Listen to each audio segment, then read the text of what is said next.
projeto do Rivadavia de formar jovens que estivessem sintonizados com um projeto liberal ilustrado para a Argentina tem um desdobramento importante.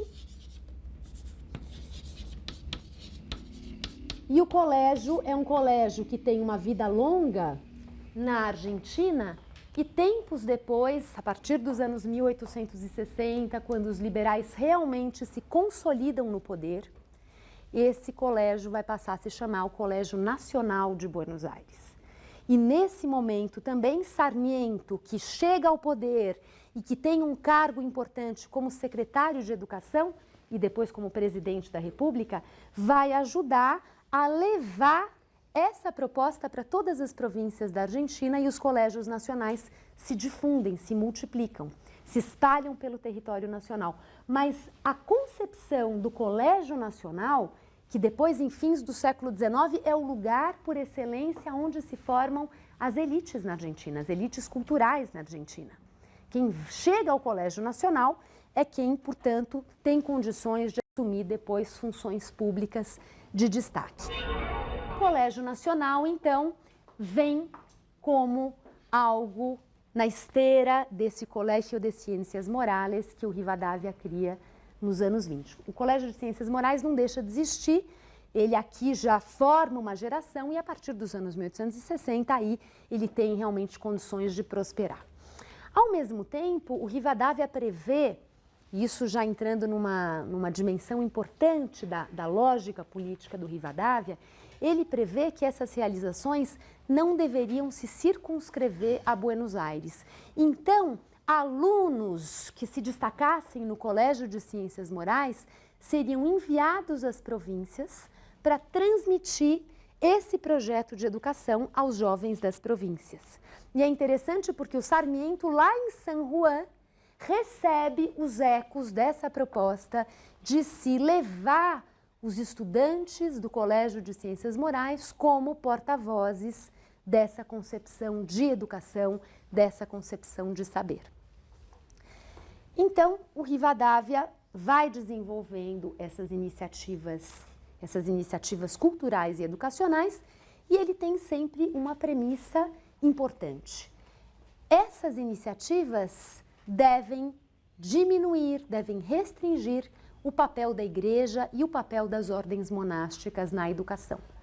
A igreja tinha, nos tempos coloniais, praticamente um monopólio da educação na América Espanhola e o desafio desses estados liberais que nascem era o de, aos poucos, assumirem, ou seja, os estados conseguirem realmente tomar para si a tarefa, a obrigação de criar a escola pública, a escola laica. É claro que isso tudo aqui é um começo e essas ideias vão ganhando corpo e algumas iniciativas vão ganhando corpo. No caso da Argentina, no ano de 1884, portanto décadas depois, foi aprovada a chamada Lei de Educação Comum. A lei que obrigava o Estado a oferecer educação gratuita e laica para as crianças e os jovens. Tá? Então, essa disputa com a igreja leva o Rivadavia a minar o papel de monges, o papel de padres que até então se sentiam à frente das escolas, se sentiam à frente dos projetos de formação. Por essas e outras, o êxito do projeto de Rivadavia foi muito fugaz, foi momentâneo e ele logo enfrentou todo tipo de resistência. Se a gente for pensar, antes de mais nada, no alcance dessas realizações do Rivadavia, eu quero chamar a atenção para o fato de que o Rivadavia, do ponto de vista da educação e da cultura, realizou essas coisas que provocaram a ira dos caudilhos, e depois os caudilhos se organizaram contra ele e Facundo Quiroga, justamente o caudilho Facundo Quiroga, que dá o nome à obra do Sarmiento, o caudilho de La Rioja, é um caudilho que levanta uma campanha contra o Rivadavia em que o lema era o de religião ou morte, ou seja, para Facundo, lá da província de La Rioja, não havia espaço para uma educação laica. A Argentina era uma sociedade católica e o catolicismo estava na base das tradições da moralidade. Esse tipo de proposta era estrangeirizante, era artificial, era elitista e não seria bem acolhida pelos caudilhos.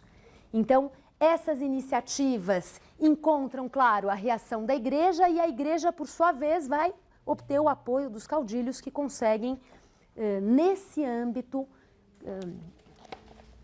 desgastar e, finalmente, derrubar o Rivadavia do poder.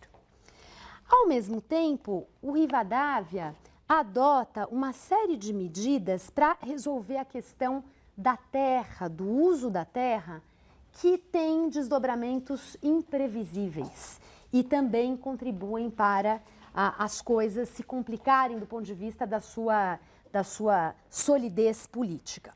Então, o Rivadavia cria um sistema de demarcação da terra e de atribuição da posse da terra a imigrantes que viessem à Argentina e que ele queria atrair para a Argentina, para que esses imigrantes pudessem realmente ocupar aquele espaço, e a ideia de ocupação de um espaço desértico, de um espaço vazio, faz parte de um olhar desses liberais, desses unitários que não reconhecem a presença dos índios como uma presença que por si denota a ocupação do território. Portanto, esse discurso do vazio, esse discurso do deserto, é um discurso que justifica, do ponto de vista, nesse momento do Rivadavia, e esse discurso tem longa vida na Argentina do século XIX, os esforços para se atrair imigrantes europeus à Argentina. E, através, portanto, desse sistema, chamado de sistema de enfiteuses, esse é o nome que se dá a essa estratégia do Rivadavia, os imigrantes que chegassem à Argentina seriam dotados de terra. Na prática, o que aconteceu? Poucos imigrantes vieram para a Argentina nesse período. Eles vieram, sim, em grande número a partir de fins do século XIX. Nesse período vieram em pequeníssimo número. E quem acabou se beneficiando do sistema de enfiteuses foram as próprias elites rurais, foram as próprias elites da província de Buenos Aires. Portanto, o sistema de enfiteuses favoreceu um processo de concentração fundiária. Um processo de concentração fundiária onde certos grupos das elites foram dotados de terra, desvirtuando, portanto, algo que tinha sido concebido para se atrair imigrantes. Isso aconteceu em outros países, como o Peru, onde também houve uma lei de imigração, onde também se previa que o imigrante que viesse receberia terras. O imigrante não veio, quase não veio, e quem ficou com as terras foram elites que se fortaleceram como elites fundiárias através desse processo. Então, isso é uma das dimensões do que o Rivadavia coloca em curso, coloca em marcha, e que, no entanto, vai caminhando para um lado que não era exatamente aquele previsto.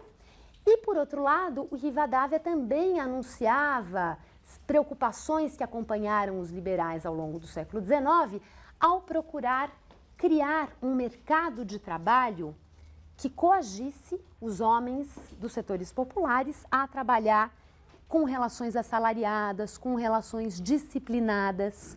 E o Rivadavia institui uma série de mecanismos para controlar a população, entre aspas, ociosa.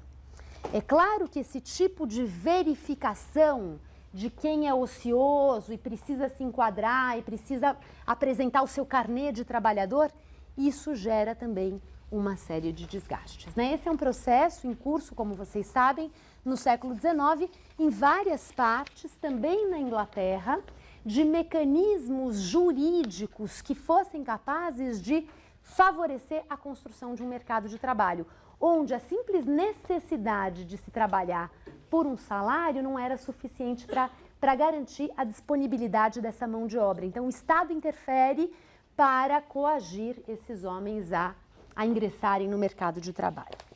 Ao mesmo tempo, Rivadavia procura fazer uma política que satisfizesse interesses de Buenos Aires, mas que também satisfizesse interesses das províncias. Ele procura encontrar um meio caminho entre o projeto unitário e o projeto federalista. Para fazê-lo, uma das medidas do Rivadavia foi a de propor a repartição igualitária das rendas da aduana de Buenos Aires, aquela reivindicação dos federalistas. E, por outro lado, ele também propõe que houvesse uma Câmara Legislativa em Buenos Aires onde as províncias estivessem representadas com paridade. Portanto, uma representação igualitária entre as províncias lá em Buenos Aires, no centro político das Províncias Unidas do Rio da Prata. Essa tentativa do Rivadavia de buscar uma conciliação entre unitários e federalistas é uma tentativa que malogra, ele perde o apoio dos portenhos, perde apoio perde apoio da província de Buenos Aires e, ao mesmo tempo, os federalistas tinham desconfiança dele, tinham desconfiança tremenda de todas essas iniciativas laicizantes que iam contra a cultura argentina, entre aspas, né? Essa ideia de uma cultura argentina não estava já dada de uma forma tão redonda, mas esse repertório do catolicismo, das práticas populares, desse mundo rural, que era completamente alheio a esse Rivadavia tão focado em Paris como modelo, tão focado na civilização como modelo. Esse é um momento, portanto, em que ele perde o apoio dos unitários, ele perde apoio que nunca teve, na verdade, plenamente dos federalistas, ele teve do Manuel Dorrego lá no comecinho, mas a partir do momento em que ele toma as rédeas do governo, imprime a sua marca, ele não tem o apoio dos federalistas e com isso o Rivadavia cai. A queda de Rivadavia é o fim da chamada experiência feliz. E isso se dá pouco depois, isso se dá em 1828, quando já, de novo, existe um impasse em relação a que grupo vai se afirmar no poder, que projeto vai se impor para a Argentina. A queda de Rivadavia abre novamente esse vazio e, em meio a esse vazio, acontece um episódio que é considerado também uma gota d'água nas coisas assim em aberto, que foi o assassinato de Manuel Dorrego, aquele que havia trazido Rivadavia ao poder, pelos unitários. É um general unitário, um general ligado aos unitários, que assassina o Manuel Dorrego. E considera-se na historiografia que o assassinato de Manuel Dorrego pelos unitários sela essa crise do projeto unitário, porque se os unitários falavam sempre com superioridade em nome da civilização, em nome da ilustração, em nome de um governo institucional e republicano contra a violência dos caudilhos, no momento em que eles assassinaram o federalista, perderam a sua autoridade, perderam a sua legitimidade e, de fato, não conseguem mais reverter esse processo de crise do governo de Rivadavia. É nesse momento de crise do projeto liberal, do projeto unitário, que desponta a figura de um federalista que, mais uma vez, contrariando esse modelinho que eu expus a vocês, era um federalista de Buenos Aires e não das outras províncias, um federalista chamado Juan Manuel Rosas. Já ouviram falar do Rosas? Juan Manuel Rosas. Rosas, que tinha desempenhado alguns papéis durante o governo do Manuel Dorrego. É alguém que aparece na cena política através do Manuel Dorrego. Entre os papéis que haviam sido atribuídos ao Rosas, ele havia assumido um posto militar incumbido de conter os ataques indígenas a Buenos Aires. Vocês sabem que Buenos Aires, e nós vamos ter uma aula depois especialmente sobre os índios na Argentina do século XIX, uma aula que vai ser dada pelo Gabriel Passetti, mas vocês sabem que os índios na Argentina do século XIX vão recebendo a imigração de índios araucanos que vêm do Chile para a Argentina, que vão atravessando os Andes, que chegam à Argentina e que vão transformando certos hábitos dos índios que viviam na Argentina. E dentre essas transformações está um processo de crescente militarização dos índios na Argentina. Esses índios passam a andar a cavalo, esses índios passam a combater com grande velocidade, com grande agilidade e praticam os chamados malones. Os malones são essas invasões às cidades, às fazendas, onde os índios saqueavam e sequestravam. E os crioulos, naturalmente, ficam aterrorizados com isso e, por um lado, negociam com os índios para tentar conter os malones e, por outro lado, atacam os índios, confrontam os índios. Nesse momento ainda é muito difícil confrontar os índios, porque os crioulos estavam divididos e os índios sabem jogar com federalistas e unitários. Eles se aproximam de um lado para enfraquecer os outros, eles barganham, eles blefam e há toda uma negociação muito complexa, muito sagaz por parte desses grupos indígenas que estão muito cientes da divisão entre os crioulos e tiram vantagem disso. Por isso, Juan Manuel Rosas havia tido a incumbência de lidar com o problema dos índios que ameaçavam Buenos Aires. Ele se sai muito bem nesse papel e acaba sendo conduzido ao governo de Buenos Aires no ano de 1829.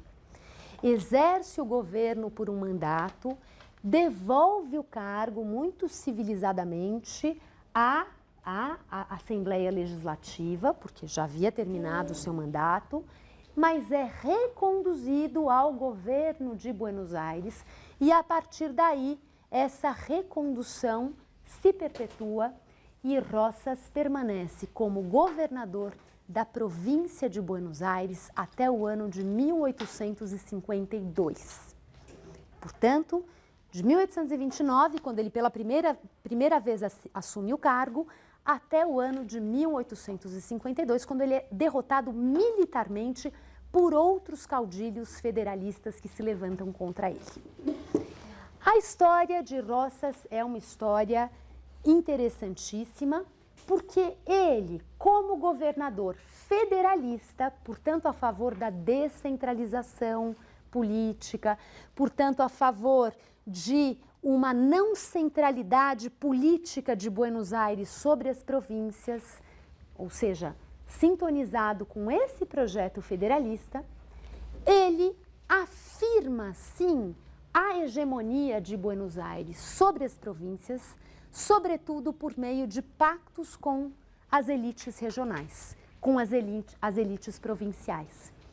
Não é por meio do Estado republicano, de uma solução jurídica, que essa centralidade de Buenos Aires vai ser garantida nesse momento, mas através de relações entre Rosas e os demais caudilhos regionais, que, de alguma maneira, o governo de Rosas em Buenos Aires acaba se traduzindo em um governo de Rosas sobre toda a Argentina. Por um caminho juridicamente informal, ele consegue construir essa centralização do poder nas Províncias Unidas do Rio da Prata.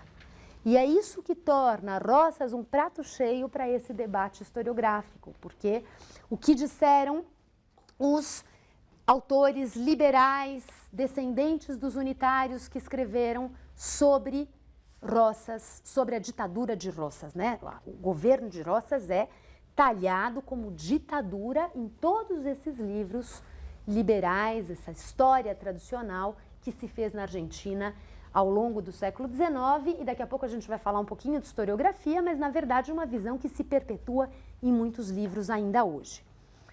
O governo de Rosas foi uma ditadura, e uma ditadura violenta, e uma ditadura repressora, e uma ditadura arbitrária, uma ditadura que manipulou os setores populares. O apoio dos setores populares a Rosas teria sido resultado dessa incapacidade política dos setores populares para entenderem que Rosas era um caudilho violento e assim por diante. Então, a leitura que vai se se consolidar sobre Rosas tem essa visão do caudilho que, através da força, através do seu personalismo, inviabiliza o Estado argentino moderno. E, no entanto, daqui a pouco nós vamos ver, os autores atuais vão se perguntar sobre até que ponto a história é essa mesmo, já que o Estado argentino se constituiu como uma ordem política razoavelmente integrada, razoavelmente coesa, com um horizonte político que não era vazio de legitimidade em termos de referenciais políticos, de referenciais ideológicos, ou seja, aquilo que aconteceu lá é o avesso da República, voltando à nossa discussão da semana passada, ou, na verdade, foi uma forma que a República encontrou para entrar em cena na Argentina desses anos. Então, vamos falar dessa historiografia daqui a pouquinho. Eu só queria, então, antes, descrever um pouquinho mais o que foram esses anos de governo Rosas na Argentina.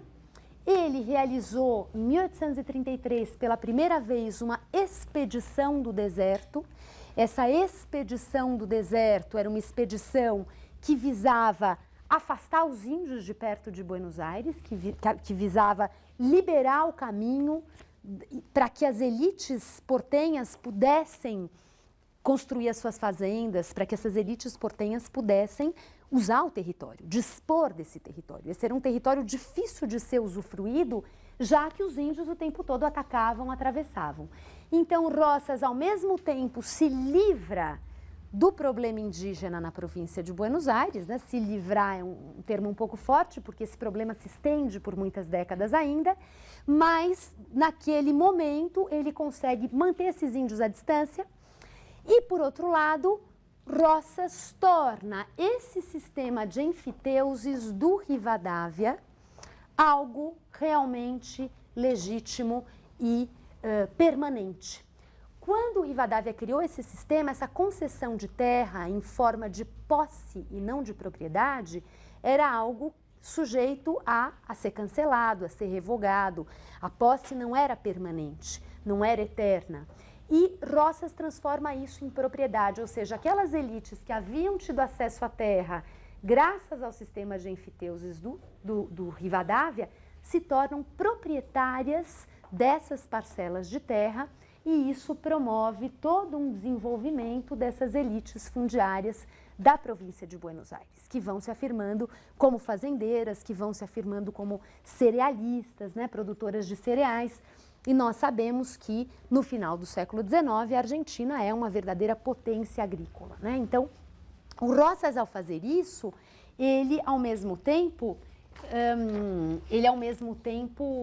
agrada essas elites portenhas que eram contra ele. Ele, ao mesmo tempo, silencia essas elites portenhas. É por isso que esses autores aqui vão dizer, olha, o Rosas usou a força, mas ele também soube negociar, soube conquistar alguns interlocutores. E ele conquistou elites portenhas que oficialmente eram defensoras do projeto unitário, também nessa estratégia de facilitar a consolidação desses grupos como proprietários de terras. Se por um lado Rosas faz isso, por outro ele elege também os seus inimigos políticos. E os seus grandes inimigos políticos aqui são os intelectuais da chamada geração de 1837. Esses homens que, em pleno ano de 1837, portanto, em pleno governo Rosas, estão em Buenos Aires, vivem ainda uma certa atmosfera do Rivadavia, das veladas literárias. Um deles, um autor chamado Esteban Echeverría.